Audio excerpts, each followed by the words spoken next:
bahagyang yumuko si Ghislaine sa tapat ng espiritu, iniabot ang kanyang kamay, at inamin na hindi niya kakayaning direktang hawakan ang lason at kapangyarihan ng mana nito ng basta-basta. Nanlaki ang mga mata ni Belinda nang masaksihan ang mga sumunod na pangyayari. Walang pag-aalinlangang inilabas ng Dark Spirit ang tunay nitong hangarin kasabay ng mas lalong pag-alab ng maitim nitong enerhiya. Ipinahayag nitong ibibigay nito ang gusto ng mapangahas na binata, ngunit may halong pagyayabang nitong tiniyak na siya ang tuluyang kokontrol sa katawan ni Ghislaine at hindi ang baligtad. Matapos iyon ay mabilis na pumasok ang espiritu sa katawan ng binata. Binalot si Ghislaine ng itim na mahika at enerhiya, na naging dahilan upang labis siyang mamimilipat sa sakit habang unti-unti siyang inaangkin ng masamang espiritu. Nagsimula na ring umitim ang mga mata ni Ghislaine dahil sa patuloy na pagpasok ng kalaban. Dali-daling tumakbo si Belinda patungo sa kanyang Panginoon upang paalalahanan itong mag-ingat, ngunit napahinto siya sa kanyang pag-aalala nang magsalita si Ghislaine. Tiniyak ng binata na ayos lamang ang lahat at nais lamang niyang hiramin ang kapangyarihan ng kalaban. Lumingon si Ghislaine kay Belinda na may ngiti sa mga labi, tinanong ang tagapaglingkod kung nagtitiwala ba ito sa kanya, at ipinagbilin na huwag na itong mag-alala. Sa mga sandaling iyon, pinagtawanan ng labis ng Dark Spirit si Ghislaine dahil sa kayabangan at kapangahasan nito, habang ipinipilit na hindi kailanman mangyayaring mapapailalim siya sa kontrol ng binata. Tuluyan ng nilamon ng itim na enerhiya si Ghislaine, na naging sanhi ng kanyang pagbagsak mismo sa kandungan ni Belinda. Napasigaw na lamang si Belinda sa pangalan ng kanyang Panginoon at nagmamakaawang huwag itong susuko o mamamatay. Samantala, matapos mawala ng malay sa pisikal na mundo, tila napadpad ang kamalayan ni Ghislaine sa isang malawak at madilim na espasyo sa loob mismo ng kanyang sariling kaisipan. Habang tahimik na nagko-concentrate si Ghislaine, malinaw na gumagawa siya ng isang hiwalay na espasyo sa loob ng kanyang sariling katawan. Unti-unti niyang binalot ang Dark Spirit upang mahiwalay ito sa kanyang buong sistema. Sa kabila nito, patuloy lamang sa pagtawa at pagpapakasaya ang espiritu dahil sa kumpiyansa nitong hindi kailanman magagawang kontrolin ni Ghislaine ang presensya nito sa loob. Labis pa itong namangha at nagalak ng maramdaman nito ang umaapaw at saganang mana sa loob ng katawan ng binatang inangkin nito, isang bagay na hindi nito inaasahan. Nalulunod sa kaligayahan, tahimik na nanumpa ang Dark Spirit sa sarili na tuluyan nitong aakuin ang katawan ni Ghislaine sa anumang paraang magagawa nito. Subalit, biglang binalot ng matinding liwanag ang espiritu at dinala ito sa pinakasentro ng mga alaala ni Ghislaine. Sa lugar na iyon, natagpuan ng Dark Spirit ang anyo ni Ghislaine na nakatayo sa gitna ng isang katatapos lamang na digmaan.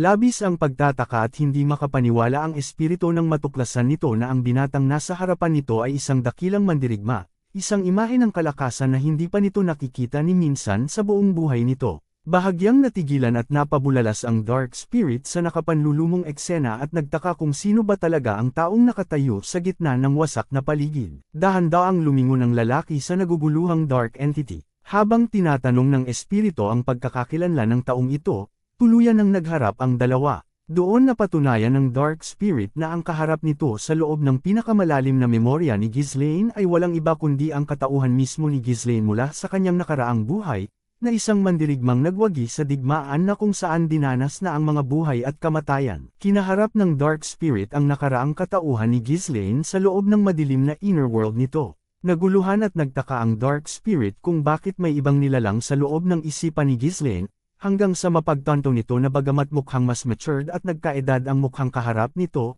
iyon pa rin ang nagmamay-ari ng katawan mula sa kanyang nakaraang buhay. Nakita ang mukha ni Ghislaine na puno ng dugo, pasa, at sugat habang matatag na nakatayo sa gitna ng digmaan. Nabasag ang mga pag-aalinlangan ng Dark Spirit ng hamunin ito ni Ghislaine na tingnan ang lahat ng kanyang mga alaala kung kakayanin nito ang mga iyon.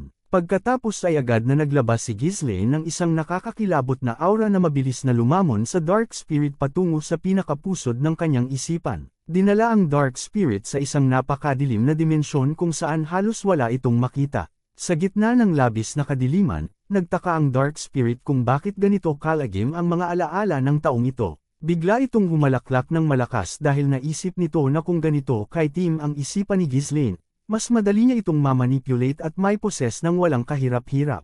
Ngunit hindi nagtagal ay natunghayan ng Dark Spirit ang isang alaala kung saan ang kapatid na babae ni Ghislaine ay naliligo sa sariling dugo at lumuluhang humihingi ng tulong. Sa bahaging iyon, nakita rin na si Ghislaine ay tumatakbong papalayo dahil siya ay bata pa, duwag, at walang alam sa responsibilidad na kaakibat ng kanyang pamilya. Nasaksihan din ng Dark Spirit ang walang awang pagpatay sa ama ni Ghislaine habang pilit nitong ipinagtatanggol ang kanilang kaharian, hanggang sa tuluyan ng nawasak ang kanilang imperyo ng lumakas na si Ghislaine. Nakita pa sa mga alaala ang pagluhod ni Ghislaine sa harap ng wasak na bandila ng kanilang dating imperyo matapos walang itirang buhay sa kanyang pamilya. Sa mga sandaling iyon, naramdaman ng Dark Spirit ang matinding pagnanasa ni Ghislaine na makapaghiganti, kung saan paulit-ulit niyang ipinangako sa kanyang sarili na hindi siya kailanman mabibigo na makapaghigante. Binalot ng kulay itim at purple na enerhiya ang mga mata ni Ghislaine bilang patunay ng kanyang labis na puot at determinasyong maghiganti sa mga taong umubos sa kanyang buong angkan. Hindi naglaon, nang maging isang mercenary king si Ghislaine, walang habas niyang kinitil ang buhay ng lahat ng mga taong nasangkot sa pagpaslang sa kanyang pamilya. Sa itaas ng mga bangkay ng kanyang mga kalaban ay matagumpay na nakatayo si Ghislaine. Ngunit dahil sa epekto ng katandaan at sa dami ng mga laban ng kanyang pinagdaanan, makikita sa alaala na tuluyang natalo si Ghislaine ni Aiden. Sa bahaging iyon, nakita kung paanong tinawanan lamang ni Aiden si Ghislaine habang ipinagtatapat nito na nakipagtulungan sila sa House of Delphine upang wasakin ang kanyang pamilya. Nang marinig ito, nag-umapaw ang matinding galit ni Ghislaine at isinumpa niya ang pangalan ni Duke Delphine. Subalit hindi na nakaganti pa si Ghislaine dahil pinugot ng lalaking nasa kanyang harapan ang kanyang ulo, na naging sanhi ng kanyang kamatayan sa nakaraang buhay. Kahit paunti-unting nalulunod si Ghislaine sa kawalan, nanatili sa kanyang isipan ang masidhing pagnanais na patayin si Duke Delphine. Bago tuluyang malagutan ng hininga, sumumpa si Ghislaine na kung muli man siyang mabubuhay ay hinding-hindi niya mapapatawad si Duke Delphine. Labis namang nabigla ang Dark Spirit sa matinding uhaw na ito sa paghihiganti. Ito ang unang pagkakataon na nakatagpo ang Dark Spirit ng ganoong klaseng alaala, kaya't nagtaka ito kung paanong nakapagkimkim ang inner world ng isang tao ng napakatinding emosyon, at inamin ito sa sarili na wala itong kakayahang lamunin ang ganoong klaseng bigat.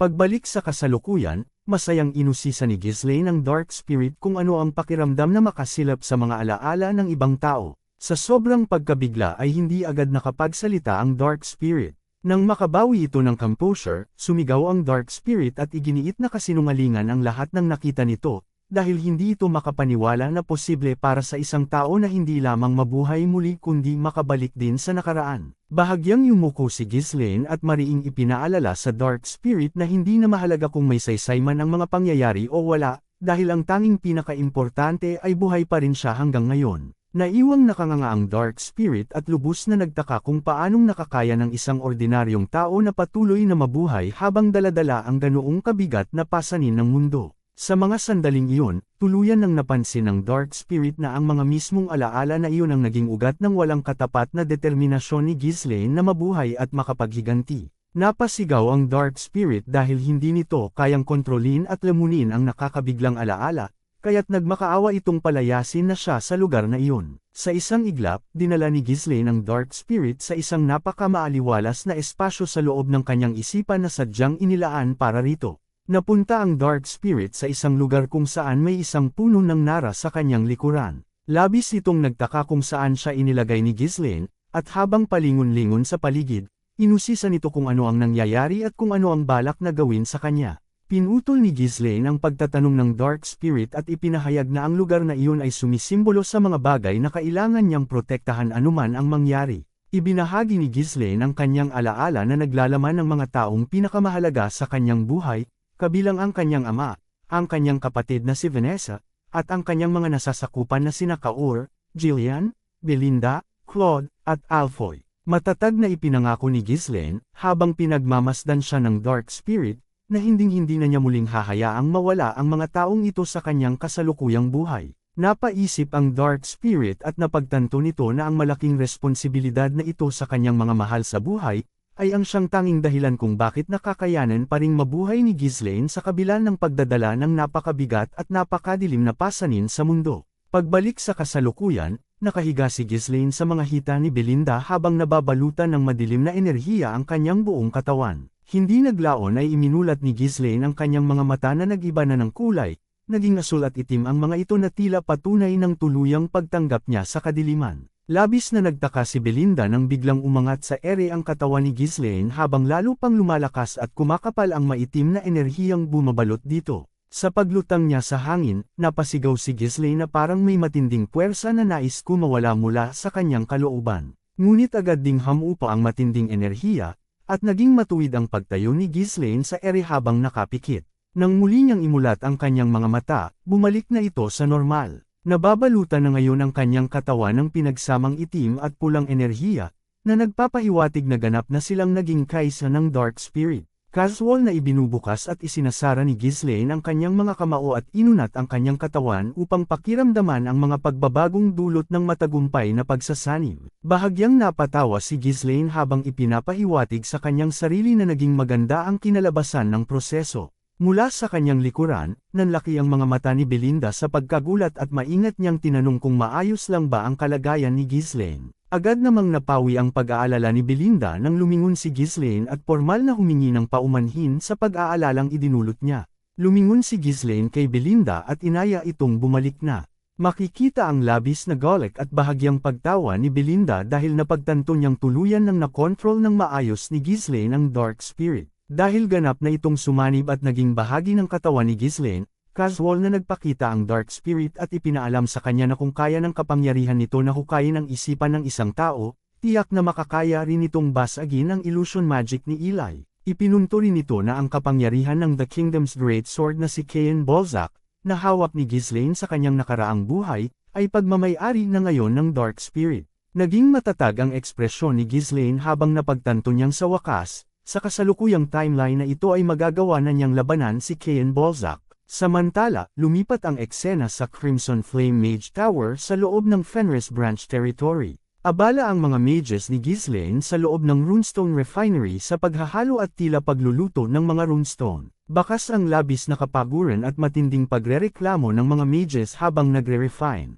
Idinaing nila na mamamatay sila sa ganoong lagay at inireklamo kung paanong tinatreto ang mga mages ng ganoon, kaya't nagmamakaawa silang makapagpahinga na. Pinagsabihan sila ni Alfoy ng Pasiga, inutusang tumahimik, at gawin ng tama ang kanilang trabaho. Binalaan pa niya ang mga ito na kapag hindi nila naabot ang kanilang kota sa araw na iyon, kailangan nilang paghandaan ang pagsipsip ni Director Vanessa sa kanilang mga mana.